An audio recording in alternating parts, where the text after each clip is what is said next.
Hi boys and girls, today we're going to be doing a constructions practice worksheet. So we're going to answer multiple choice questions based on constructions that we've learned so far.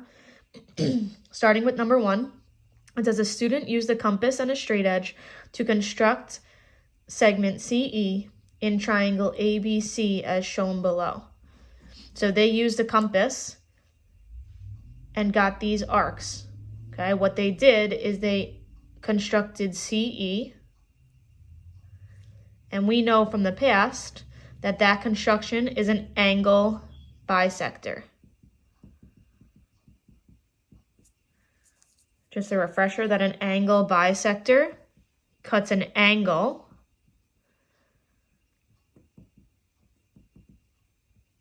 in half. So what's happening is CE is coming down here and it's cutting this big angle in half. So now let's look at the question. It says, which statement must always be true for this construction? Choice number 1 says angle CEA is congruent or equal to angle CEB. So let's look at those two choices to start. CEA, so they're talking about up here. Is that congruent to CEB? So is that congruent to this side? Okay, just by looking at it, you might be able to see that one side is smaller than the other. So this one cannot be true. And we know from our angle bisector, it's going to be cutting an angle in half. So it needs to be cutting this angle in half. Let's take a look at choice 2. Angle ACE. So let's trace that. ACE. So they're talking about this angle at C. They're saying that's congruent to angle BCE. BCE. So again, I just traced it with a different color. They're saying that those two angles, the yellow and the pink, are equal to each other. Well, an angle bisector, the definition is that it comes down and it cuts an angle in half. Well, if it's cutting this big angle that started out as ACB in half, that means I have two congruent angles, two little small angles that are equal to each other. Okay, so choice 2 is correct. Let's just look at choice 3 and 4 just to make sure. AE, but now it's talking about a side. So they're saying AE up here. Is that congruent to BE? AE looks smaller than BE in this case. And I know I'm not really dealing with sides. I'm dealing with angles because this is a construction of an angle bisector. So again, choice 4, EC, they're saying is congruent to AC, which is not true either. All right, looking at number 2. The diagram below shows the construction of the perpendicular bisector. So for this question, they're telling us that the construction is a perpendicular bisector. Okay, we've learned in class that a perpendicular bisector means that I'm cutting a line in half, or a line segment in half, and it's creating a right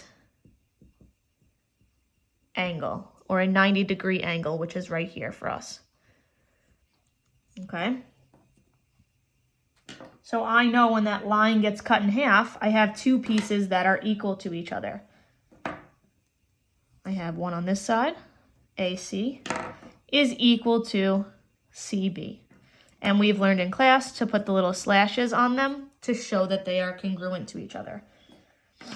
So let's read the question. It says, which statement is not true? Well, AC equals CB. AC is equal to CB. Well, because my perpendicular bisector cuts the line in half, I know that those two are equal. So that is true. They want to know which one is not true. So let's get rid of that. That was true. Choice B, CB, so this pink piece, is half the size of AB. The pink is half the size of AB, which is the whole thing. That again is true because it started out as AB. This perpendicular bisector cut it in half. So the pink is half of the whole thing. So again, that is true. They want to know what is not true. Let's look at choice C. AC, so my yellow piece here, is equal to twice AB, or 2 times AB. AC is equal to 2 times AB. That would be saying that AC is twice the size of AB, which is not true. AC is half of AB, right? The yellow is half of the whole thing. So this one is not true. So that is our correct answer. Let's just double check D. AC, so my yellow piece, plus CB, which is the pink piece, is equal to AB, which is the whole thing. So they're saying the yellow plus the pink is equal to the whole thing, which is again true. They wanted to know which is not true, so C is our final answer. Let's take a look at question number 3. The diagram below shows the construction of the bisector of angle ABC. So it's telling us that it's a bisector of angle ABC. So I'm just going to highlight ABC to start. And if it says bisector of angle ABC, that means we must be talking about an angle bisector, which, just like number 1, cuts an angle in half, or cuts it into 2 congruent angles.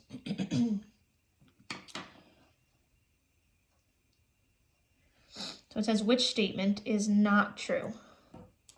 So again, we got to look at these carefully. We want to know which one is not true. It says the measure of angle EBF, so EBF, they're talking about this side, is equal to half the measure of ABC. So they're saying EBF, this pink piece, is half the size of ABC, which is the blue. That is true because we said an angle bisector cuts an angle in half. So this BF is cutting this big angle ABC in half. So that is true. They want to know what's not true, so it can't be that choice. Let's take a look at the next one. The measure of angle DBF, so now they're talking about DBF up here, this yellow angle, is equal to half the measure of ABC, which is the blue. So yellow is half of the blue, which again is true, so it can't be that. Choice 3, the measure of EBF, so that's our pink piece, EBF, is equal to the measure of ABC, which is our blue. Pink, they're saying, is equal to blue, which is not true. Pink is smaller than the blue, and it is half the size of the blue angle, or half the size of angle ABC. So choice 3 was not true, so that must be our choice. Let's just double check the last one. The measure of angle DBF, so our yellow, is equal to EBF, which is the pink,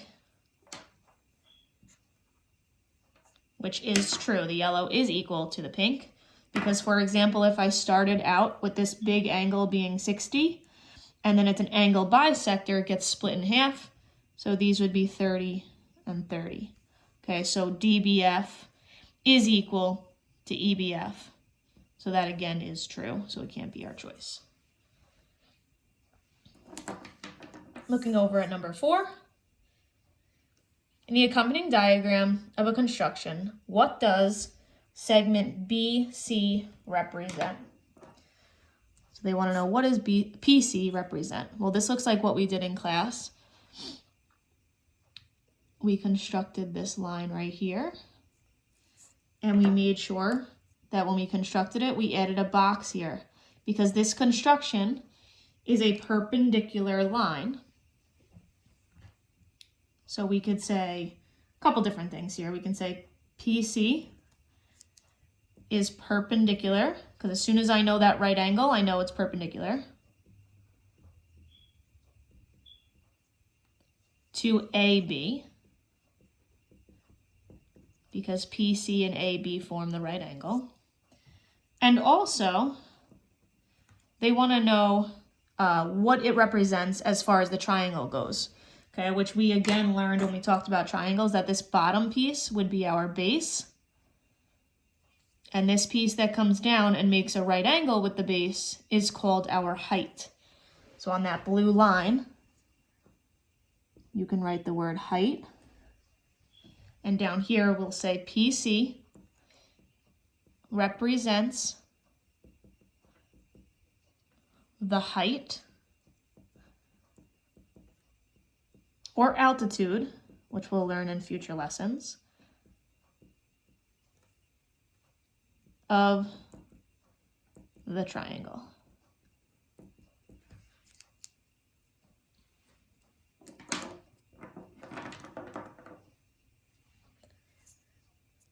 Okay, we can flip the page. Now 5 and 7 you are going to do on your own. They are multiple choice. Number 6 I want you to not worry about. It is a construction, but you guys do not have a compass at home. Okay, so we can cross out 6. 5 and 7 are the 2 that you are going to do on your own, and then you are going to submit it to me. You can either submit it on Canvas or through Remind.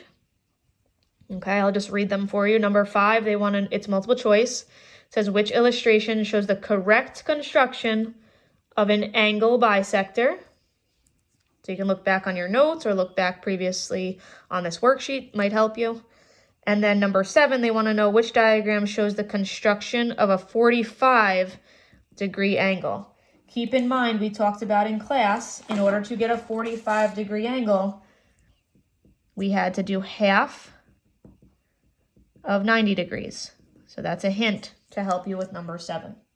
Okay, you can just circle your choice for both of those questions, and then you will be done with our worksheet. Okay, see you guys in class.